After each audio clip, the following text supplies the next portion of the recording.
كتير قوي بحاول اعمل الفيديو ده كل شويه امسح واعيد فيه. خلينا ناخدها برضو خطوه خطوه، واحده واحده.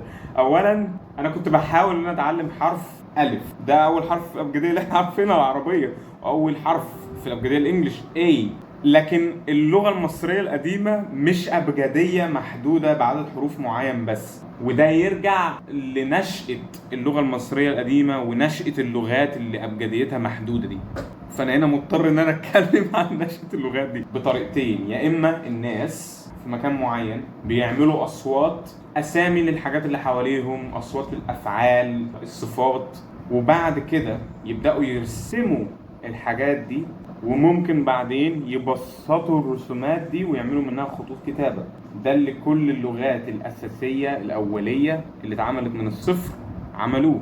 المصرية القديمة، الصينية، والصينية لسه مشغلة بالمبادئ دي لحد دلوقتي، السومرية اللي انقرضت برضو، واللغة اللي عملها شعب المايا في أمريكا الجنوبية برضو انقرضت. الطريقة التانية اللي بتعمل بيها اللغات، وده بقى اللي معظم اللغات الحية اللي موجودة دلوقتي ما عدا الصينية وممكن في استثناءات تانية عملوه، هو ان هم عملوا بس المرحلة الاولى مرحلة الصوت، فهم بيعملوا بس الاصوات، بيعملوا الاستماع والكلام، وبعد كده يستوردوا طريقة كتابة، نظام كتابة من حد تاني، ويغيروا فيه بقى شوية بما يتناسب معاهم هم اللي هم عايزينه. يعني اللي الكاتب المصري عمله هو ان هو عمل اللغة المصرية كلها من الصفر. هم عملوا الاصوات وبعد كده رسموا وبعد كده عملوا الخط اللي بيتقال عليه بالاغريقي الهيراتيك. بسبب الطريقة اللي اتعملت بيها اللغات الأولية دي، فكلهم على فكرة كلهم مش أبجدية محدودة ب 26 حرف ولا 24 حرف بس. ده أولا الأبجديات المحدودة بتبقى زي ما لسه قايل عدد محدود من الحروف، لكن كمان ودي أهم حاجة كل حرف بيبقى مسؤول عن صوت بس، ملوش معاني تانية. حرف ألف، عين، صاد، ظه، أيا كان، كل واحد فيهم بيعمل صوت في الكلمة بس. لما بيتكتب لوحده بيتنطق باسمه ألف، لكن ما بيعملش أي معنى تاني خالص. إنما في كل اللغات الأولية الأبجديات المحدودة دي بيتقال عليها أبجديات صوتية، يعني اللغات صوتية أو نظام كتابة صوتي، لأن كل حرف بيمثل صوت بس. إنما اللغات الأولية اسمها إيه؟ لوجوجرافيك وإيديوجرافيك، يعني لغات رمزية تصويرية بتستعمل رسومات، وايديوجرافيك يعني بتستعمل معاني، لان هم عملوها بنفسهم من البداية، من الانفايرمنت، من الطبيعة، من الحياة اللي حواليهم. فكل رسمة ليها معاني كتير، بتحمل معاني كتير. وزي ما انا قلت الصينية لسه بتستعمل المبدأ ده لحد دلوقتي. الحركة دي كمان تسببت في عمق وثراء كبير جدا في اللغة، وأدى لرموز ورسومات وجليفس، رموز كتير جدا.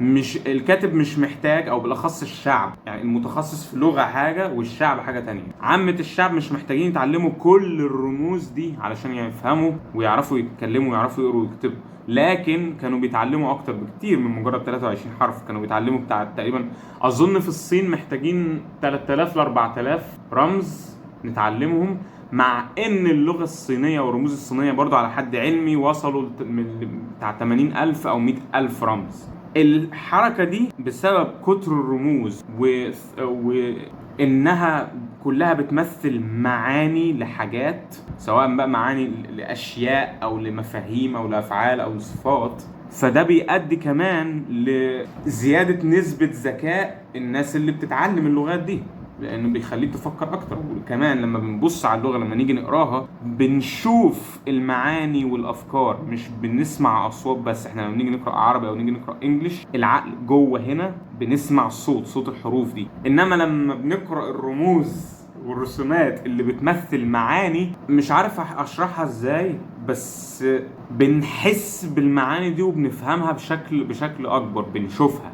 وكمان احنا متعلمين رموز كتير جدا. فزي ما قلت عشان كده دي واحده من الحاجات يعني اللي بتساعد على زياده نسبه الذكاء، لان بتخلي العقل يشتغل اكتر، وبتشغل كذا قسم في العقل، مش القسم الصوتي بس، الصوت والخيال ويعني الحس البصري بسبب انها رموز، والفهم برضو مش عارف اشرح الحته دي ازاي، بس هي رموز بتمثل معاني، فده جزء تاني في المخ بيشتغل. وبسبب حجم الرموز فالعقل بنى خلايا مخ اكتر علشان يسجل ويحفظ الرموز دي فيها، فالعقل بقى انشط واكبر واذكى. انا برضه مش عارف اشرح الحته دي قوي بس انتوا فاهمين قصدي. وده هو اللي انا كنت اقصده، الميكانيزم او الطريقه اللي شغاله بيها اللغات الاوليه الاساسيه دي الاصليه مختلفه تماما عن اللي احنا عارفينها. لما انا كنت بدور عشان اشوف حرف الف كان فين وجه منين، لقيت ان اللغه العربيه زي ما انا كنت قلت قبل كده هي جت من النبطيه،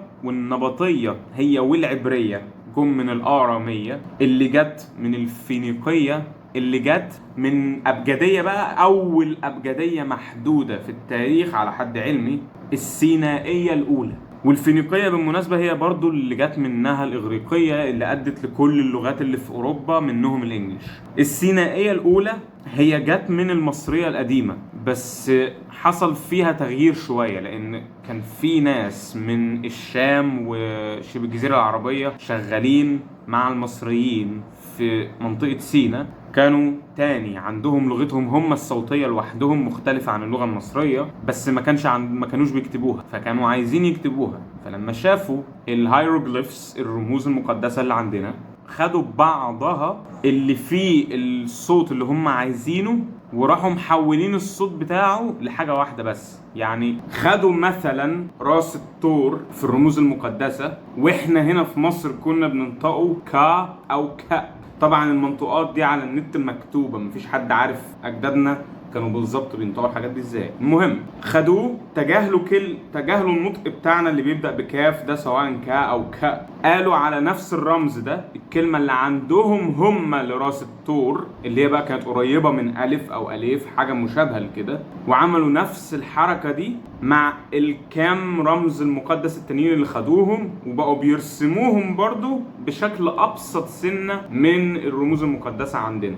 وبكده اتعملت الأبجدية السينائية الأولى. خدوا بس شوية رموز بسطوها سنة وحولوا النطق بتاعها للي عندهم هم، وبقى منطقات محدودة، يعني ما عندهمش حروف كتير بتبدأ بألف ده بحرف ما عندهمش حروف كتير بتبدأ بب.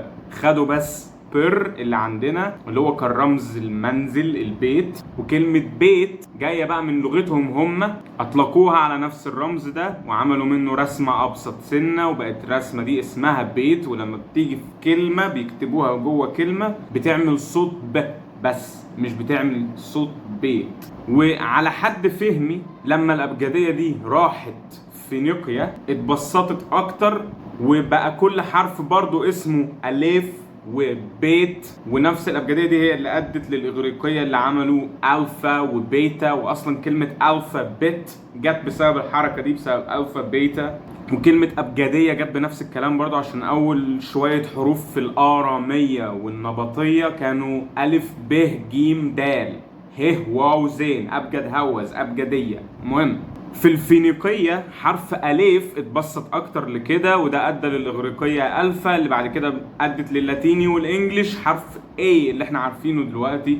والناحية التانية برضو نفس الحرف أليف في الفينيقية راح الآرامية اتبسط والنبطية وهكذا لحد ما أدى حرف ألف في العربية اللي احنا عارفينه وهكذا.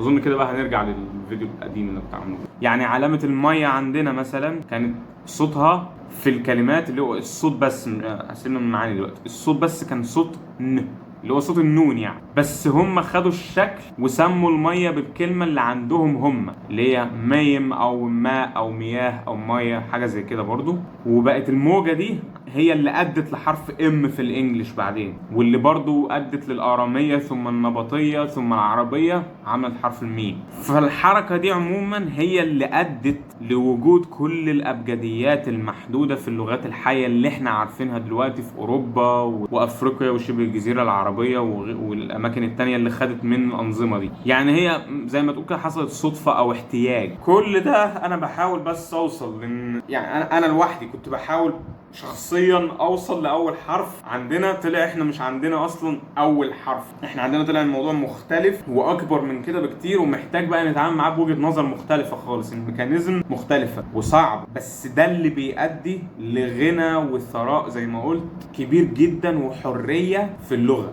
واللي بيؤدوا لنسبة ذكاء اعلى وحاجات جميلة معمول كلنا بقى عارفين بقى السكه اللي انا رايحها دي، ان حاجه بقى كانت حلوه قوي، وكم المعرفه الهايل يعني، كمان نسبه الذكاء العاليه اللي جت من مش بس اللغه، ما هو اسلوب بقى الحياه اللي هم كانوا عايشينه سواء اجدادنا او الحضارات التانيه الكبيره العظيمه برضو اللي كانت زي حضارتنا كده، كان عندهم حاجات كتير تانيه في حيواتهم شغاله بطرق مختلفه افضل واعلى وانقى كمان، لانها جايه من الطبيعه بقى بشكل مباشر من اللي احنا عارفينه دلوقتي. فكان بيؤدي لحياه احسن عموما، لان هم كانوا بيبقوا اذكى، فكانوا بيتعاملوا مع حاجات بطريقه مختلفه. زي ما انا لسه قال حتى دلوقتي محتاجين نتعامل مع اللغه المصريه بوجهه نظر مختلفه علشان اصلا نعرف نفكها ونعرف نتعلمها. معلش انا لسه الموضوع اوريدي متلخبط، فانا هخش على فرع تاني من الشجره دلوقتي. اتجاهات الكتابه.